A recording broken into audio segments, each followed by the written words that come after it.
Let's see what happened here. Coming through the tri-oval. Jeff Green gets a little assistance there from behind, and you can see the car just lifting off the ground right there. It rolls several times here, but you notice the part that he's in does not really hit the racetrack. It rolled on the nose and then settled down on the racetrack. The flaps did their job. They have flaps in the roof of these cars to keep them from flying and just keep on flying. It dropped right down. Tim. Okay, they're just now coming in the dog leg. Right here, they make contact. You can see him getting sideways right there. Now watch the car just lift right off the ground about here and starts to fly. I can tell you those cars on the outside, they're going, let me get by, and everybody missed him as he slides across there. Look at Fedowa just shoot right through all that traffic to the infield grass without getting hit. I believe the car that made contact was Bobby Hamilton Jr., number 26. And it looked to me as if Hamilton was as low on the racetrack as he could be. There's his white car. He's right down against the white line. He looked like Green might have come down a little bit as he went through the tri-oval. Well, and at that place, the car is very, very light. You can, if you could physically get your hand out the window, you could make a car slide by just touching it with your hand. That's how light they are in that area of the racetrack.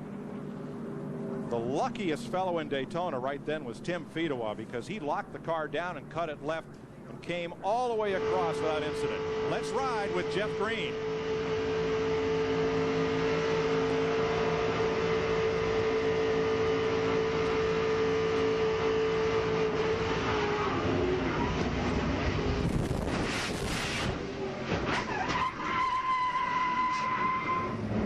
Like he saw that opening down there on the inside groove and was going to go down there and try to pick up the draft, and Bobby Hamilton Jr. is right there.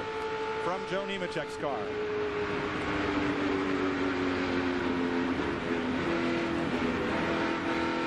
He said, boy, I was glad to get through that. And that was Fedowa you saw shooting. Trouble. One car spinning across the racetrack to pit road. Here comes another into the grass. Hillen is spinning. Borkowski spinning, and Kenny Irwin drives through the grass to miss them both. Caution is out. Bobby Hillen on the outside there. He gets a little tap as they start out of the corner in the 8 car. See Borkowski there fighting to get control back into Kenny Irwin and into the outside wall as they spin towards the grass down the front straightaway. Hard to see if Hillen came down or Borkowski came way up the racetrack. Might have been a little of both. Let's watch from Kenny Irwin's on board and see. Oh, yeah, I think the 20 car went up the racetrack. Ow!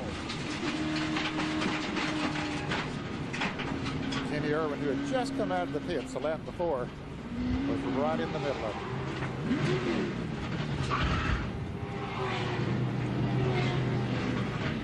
Managed to avoid sliding back up onto the racetrack. From trackside.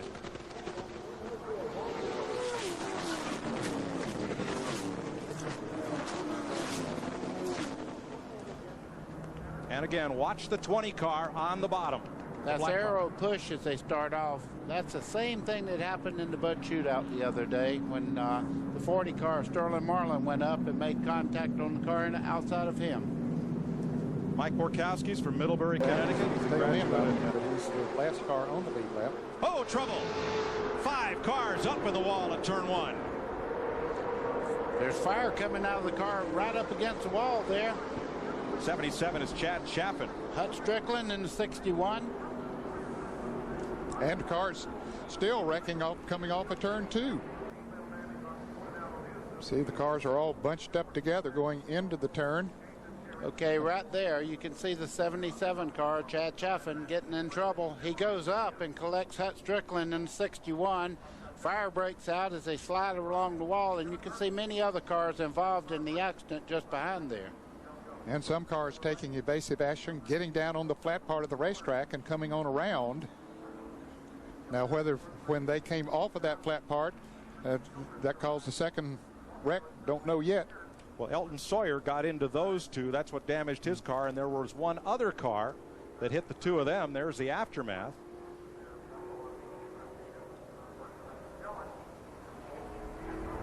And the initial contact appeared to be from Jack Sprague. That is Hornaday's car down at the bottom of the racetrack. Yeah, they all stopped on the back straightaway. The real wreck was over going into turn 1 there.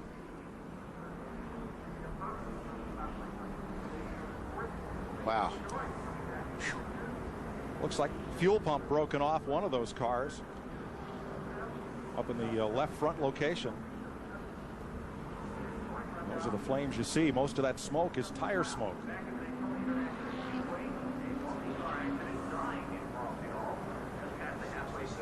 The best news, everybody climbed out. Okay.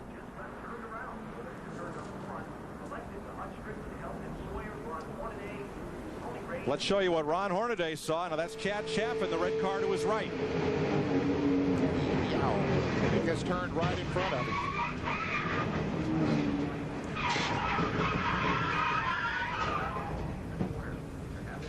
There goes Casey Atwood, yeah, on the inside there. And here's the second part of it. Off turn 2, Adam Petty hard in the wall. You know, I saw a piece of a tire go up in the air there. It looked like he had a flat tire, and the actual part of the radial tire came off as he hit the wall there. So Adam Petty probably had a flat tire that triggered that. From Randy LaJoy, watching Adam Petty in turn 2. Yeah, you can see the tire itself came right off there. And Jay Sauter, right there, they make contact. Jay Sauter turns to the outside, gets away from Walter. Right here, you can see the back come off the ground.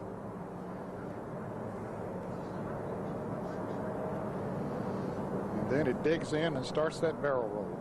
Normally you see that when it gets on the grass, but it started before it got off the pavement. That's here, Jay Sauter, he's trying to hold control of that car, but it slips up the racetrack with a little bit of push. And as Waltrip goes over, when he comes down on his roof. Right on the roof, yes. And then it just keeps carrying momentum. Starts to go.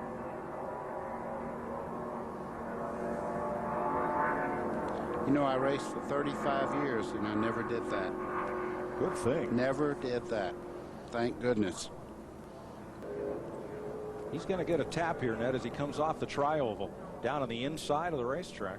Right there, he gets touched right there. Now this car goes way up in the air. When it turns around, you see it start to fly there. Turns completely up and pancakes right down on the roof. That's what did all that roof damage you were talking about. Then it goes into a barrel roll. Side over side, many, many times. Now it's on the nose of the car and then hits hard on the back. That looked much like Ricky Rudd's flip here in 1984 in what was then the Busch Clash. Here's another look. Jay Sauter has a little push coming out of the tri-oval and just gets into Waltrip. And they were just coming out of the tri-oval, and at that point of the racetrack, you're almost out of control anyway, buddy, and just a little tap sent him around. Absolutely. And the other thing, the roof flaps couldn't work because it went around so quickly, and the minute the back addressed the air, it went straight up in the air. Buddy, the pits are open. Dick Berggren. A stinging sidewinder flyer. Stinging sidewinder flyer. Stinging sidewinder flyer. Flipping shift.